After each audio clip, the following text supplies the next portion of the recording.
Hello and welcome to CX Today. My name is Charlie. I am the head of publication here, and I'm thrilled today to introduce a discussion around the top strategic priorities customer service leaders are facing right now. And joining me for that conversation are two excellent speakers. Yesterday, I'm delighted to be joined by Garry Gormley, founder of Fab Solutions, and Jeff Harling, head of global digital experience at Zoom. Thanks both very much for joining me. And let's get right on into this conversation. And I do kind of want to start by just framing it a little bit slightly and noting that we've all put forward a top priority that we see service leaders facing right now. And we're going to share a little bit of advice around each of those. And our first priority is elevating customer satisfaction results while being stretched operationally to reduce costs. And Garry, you put this one forward. I don't know if you can maybe talk me through this one and share some advice for leaders on how they can do this.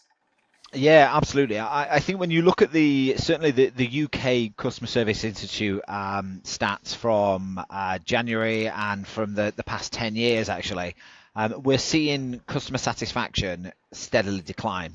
And that's very similar when you look at the US markets as well. Actually, the US market is slightly higher as an index, only by a couple of percentage points, but it's both of the sectors are in around a 76 to 78% customer satisfaction index rating. So I don't know if you've been around any boards, Charlie, but when you're going into a board meeting in the contact center and your customer satisfaction number starts with a 7, there's generally a little bit of pressure. So I think there's a lot of challenges for contact center leaders at the moment to do more with less, and I think that's having a direct impact on the quality of service that we're actually offering, and it's a real balancing act that I think contact center leaders are having to face off. So I think when I'm working on a consultancy basis with clients, I'm trying to help them, I suppose, navigate that. Is to say, right, it's becoming more expensive to run the contact center. Customer demand is increasing, and therefore customer satisfaction is taking a bit of a tumble. So one of the areas that I try and look at and try and help them think about how they can be more efficient is by being, I suppose, more targeted and more laser focused on the things that directly impact the customer experience the most. And quite often that's through customer expectation not being met, or customers having to chase, or not getting the responses or the answers that they need in the time frame that we're trying to manage that. And obviously with customers becoming more digitally savvy, more AI savvy, they're expecting contact centers to evolve at the same rate.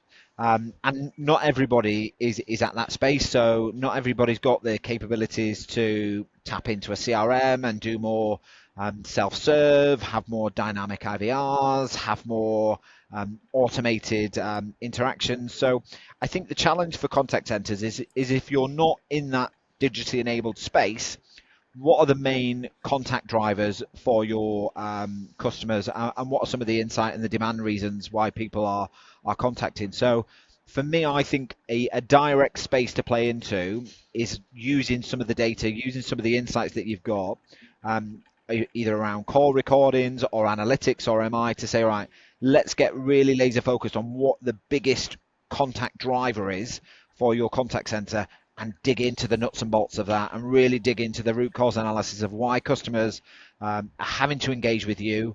Is it positive? Is it negative? Is it born from value, or is it driven from failure?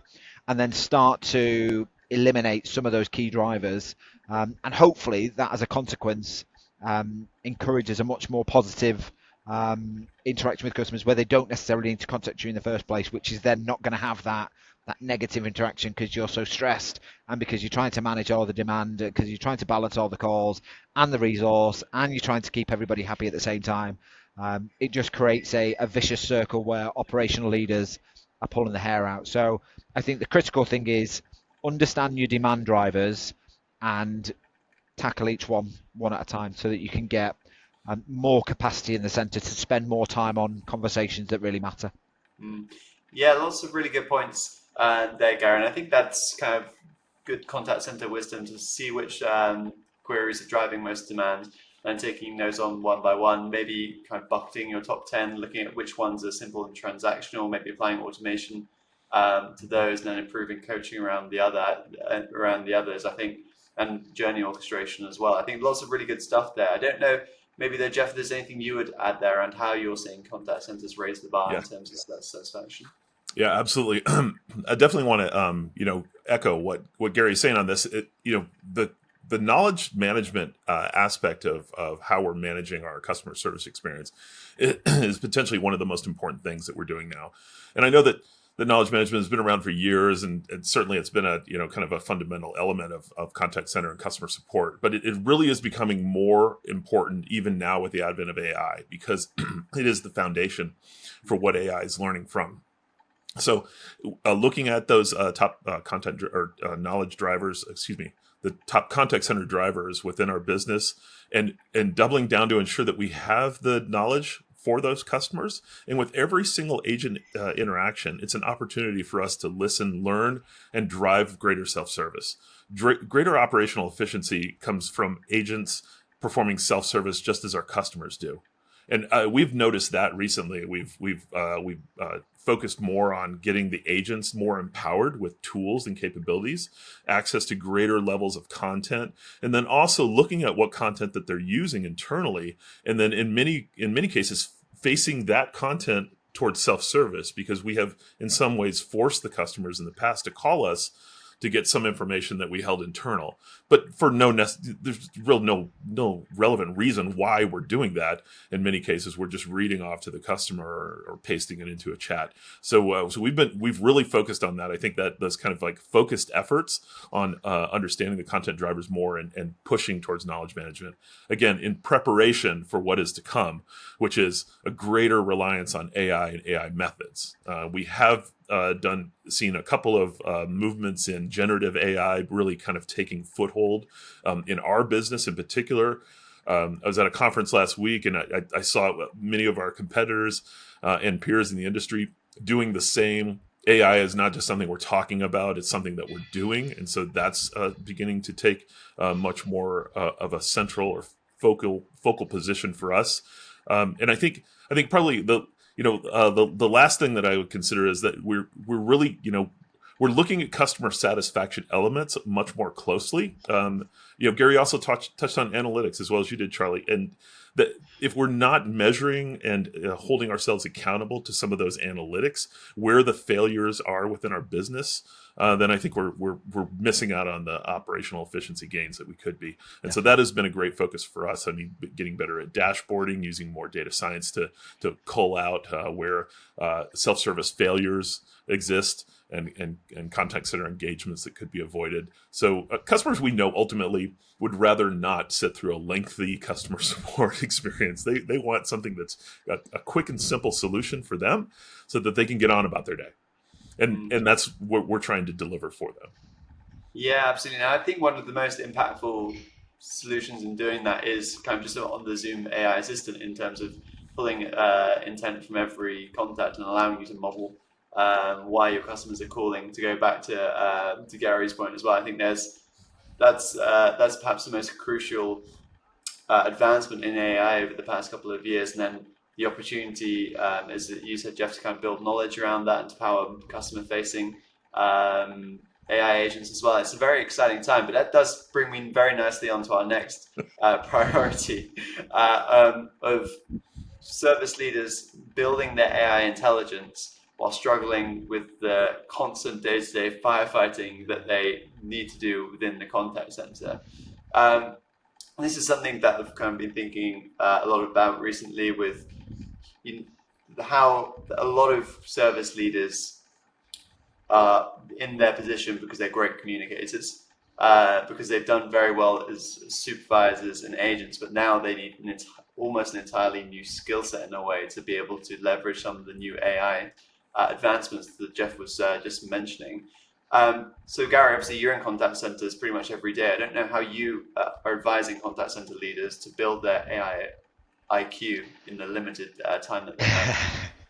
You know what? It's interesting, isn't it? That we're now in a state where we're talking about AI IQ, along with all of the other IQs that go with it around emotional intelligence and general IQ.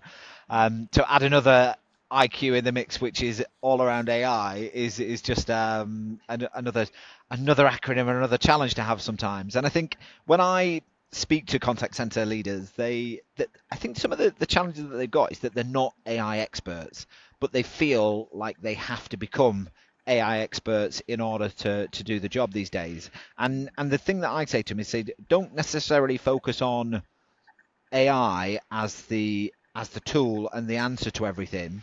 Talk about the problem that you're trying to solve, and then with really good journey orchestration, think about where there are ideal improvements or enhancements in what you want to do that maybe can be triggered by an AI intervention or an automation or a workflow improvement that's more around process improvement and process drivers, rather than struggling with, I need to understand AI, I need to understand what a large language model is, I need to understand what generative AI is, I need to understand all the infosec rules that go with the use of AI, I need to understand all the AI regulatory laws that come with AI, because it just blows people's minds. And most contact center leaders will have people that have a responsibility to get all of this stuff right.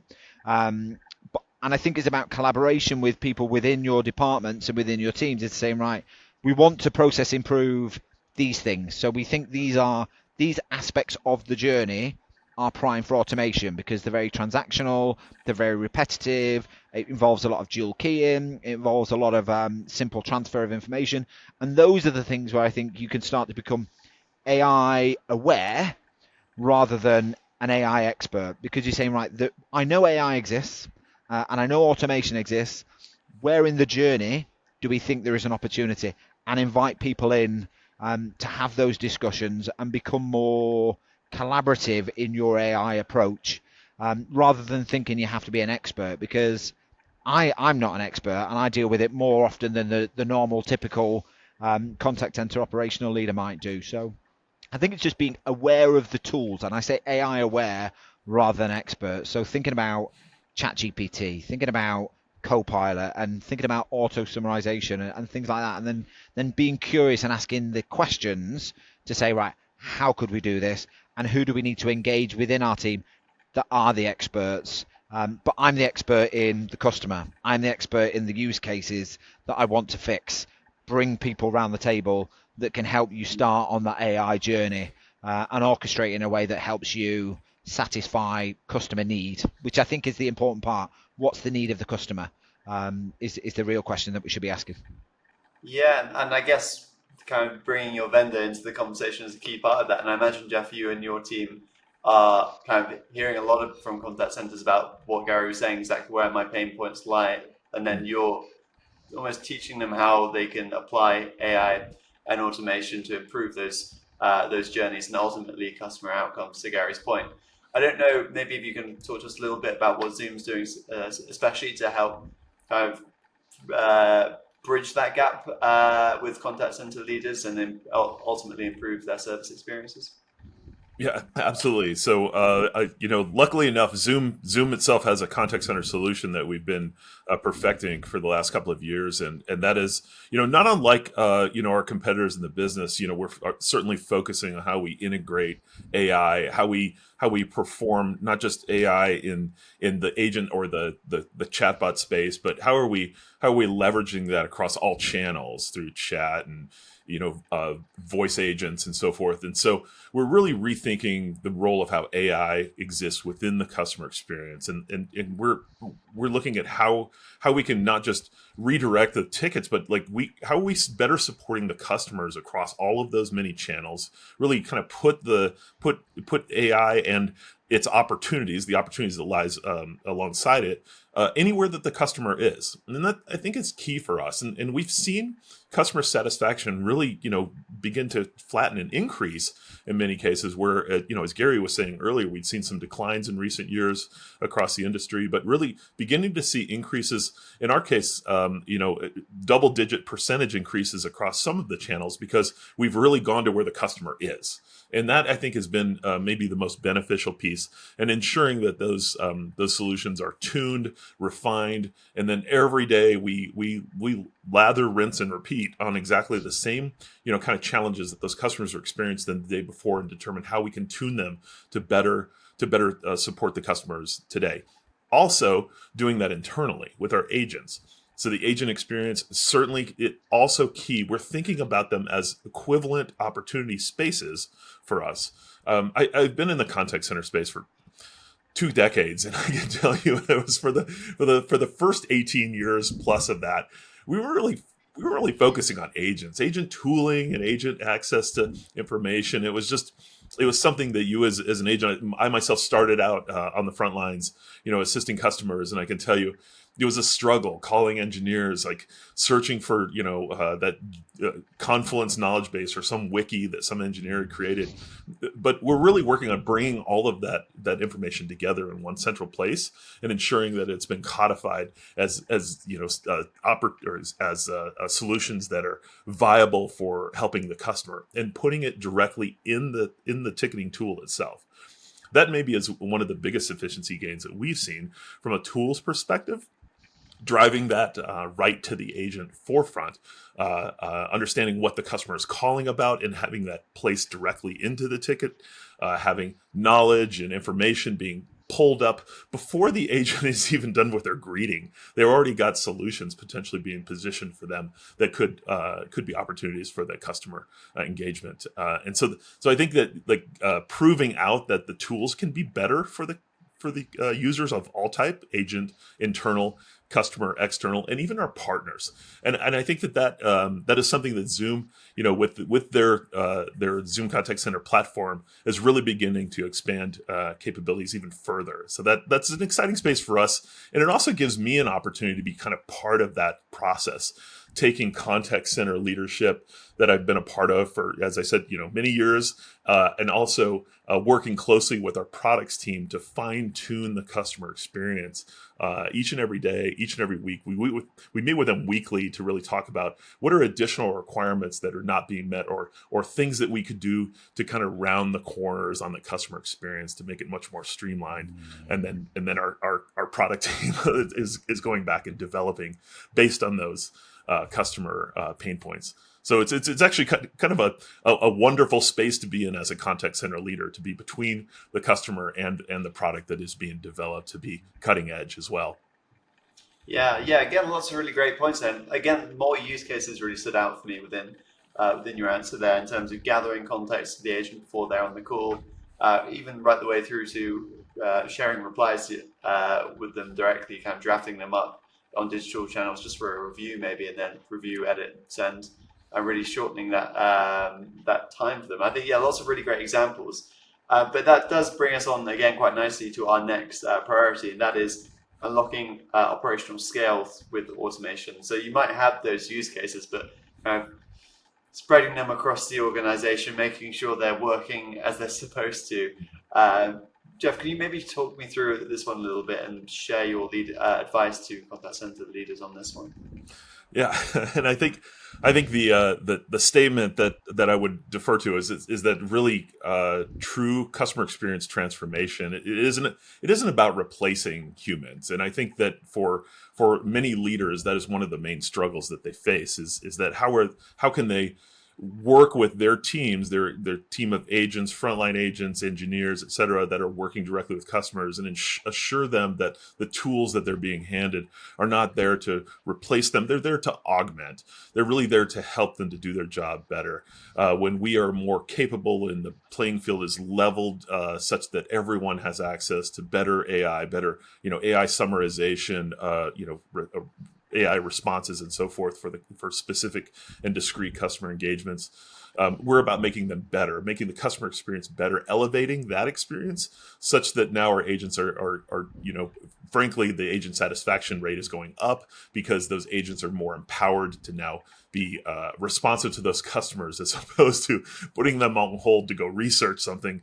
That we put that information right at their fingertips, and in many cases that they're better able to solve in the moment. And that as a leader, you are now able to go in front of your teams and be more convincing with them to help them come along with this AI journey and actually be supportive and champions of it. And I think that is probably the one thing that you can do, is its position that this is more about helping and assisting the whole entire experience. We all benefit from this, our agents internally, our customers externally.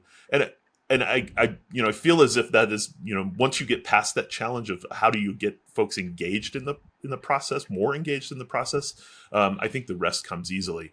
But it's certainly not just getting your own teams on board.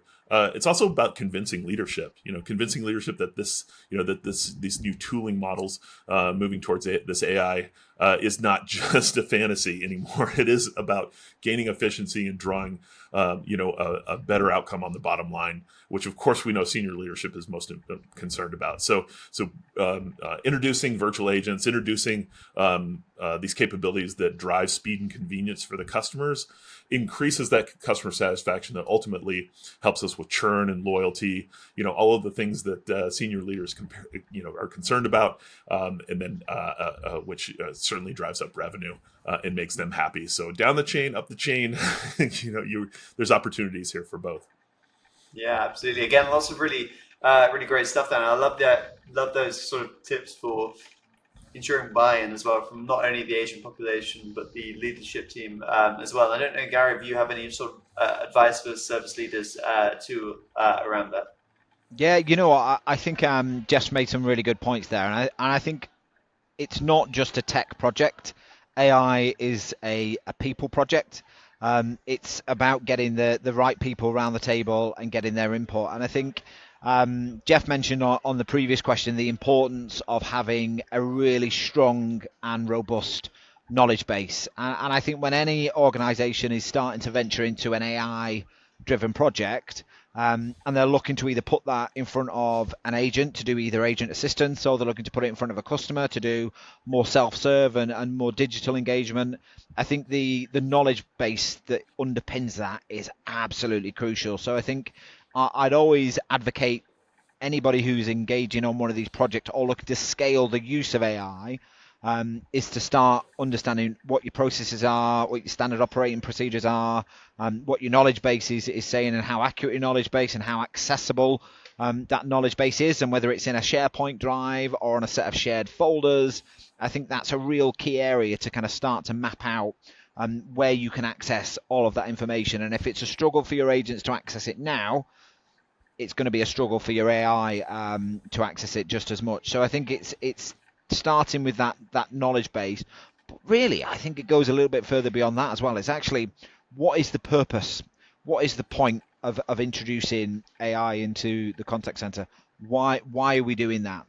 Is it to solve handling times? Is it to reduce repeat contact? Is it to improve quality? And I think when we start looking at all of the different use cases that we've got, I think it's then starting to become more overwhelming. So people start to think, right, actually, there is a huge application of AI here.